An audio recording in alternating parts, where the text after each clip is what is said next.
Jamaah Masjid Al-Barakah dan pemirsa TV One dimanapun Anda berada,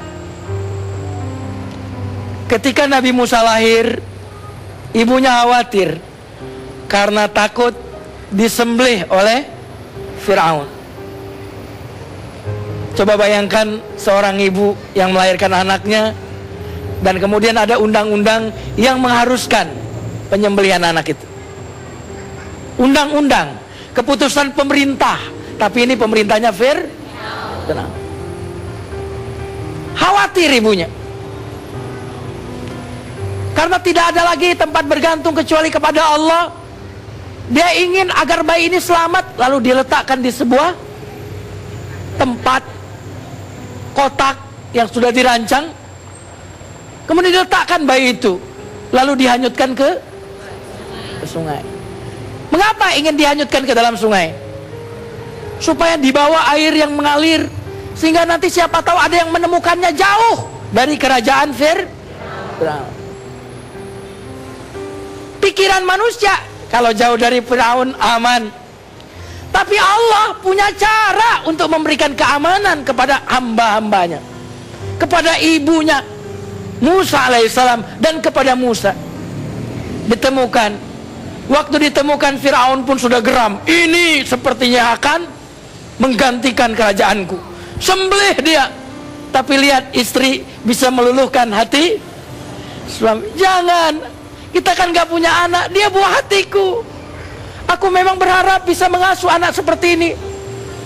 Akhirnya Fir'aun luluh karena istrinya meminta agar jangan dibunuh sang bayi. Dan ternyata karena ini bayi base merah, dia perlu ada yang menyusui. Akhirnya keluarga kerajaan meminta orang lain, ibu-ibu, untuk menyusui anak ini. Tetapi setiap kali ibu menyusui, selalu Nabi Musa menolak, nggak mau, nangis, nggak mau dia. Terdengarlah oleh ibunya yang asli, ibu kandungnya, bahwa kerajaan Firaun membutuhkan seseorang yang menyusuinya. Akhirnya apa yang terjadi? Dia datang ke keluarga itu.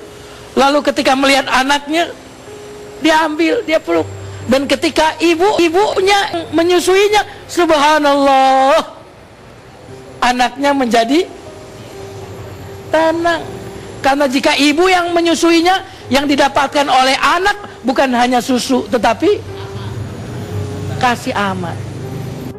Bayangkan betapa kita yang ketakutan dulu masih kecil, tetapi ketika ada ibu rasanya. Bayangkan ketika kita menangis, ibu meninggalkan kita, betapa kita rasa aman karena ada ibu. Sekarang siapakah yang meniupkan sifat melindungi kita kepada hati ibu kita? Siapakah yang meniupkan sifat itu?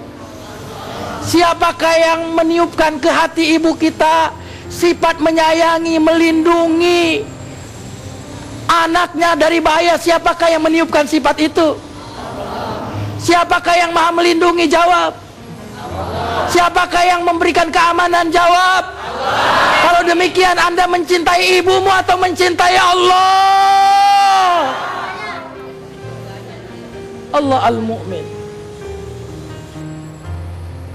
Karena itu bagi yang jauh dari Allah, saya katakan, mau kemana engkau berlari? Apa yang kau cari dalam hidup ini? Apakah harta itu bisa menenteramkanmu?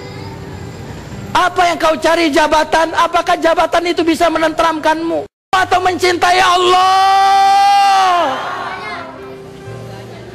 Allah Al-Mu'min.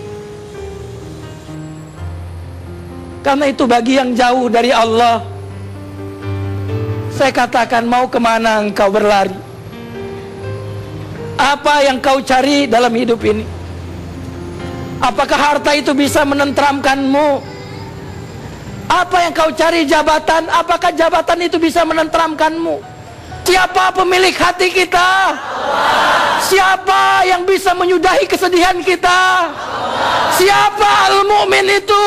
Allah. Siapa yang kau cintai itu? Allah. Bagaimana kita menjadi orang yang Al-Mu'min? Yang pertama adalah kita memberikan keamanan kepada orang lain. Itu caranya. Orang lain aman dari kita. Untuk bisa meneladani Allah Al-Mu'min, maka hati kita perlu diamankan dulu dari iri, dengki. Diamanin tuh. Aman dulu, bersihkan dulu.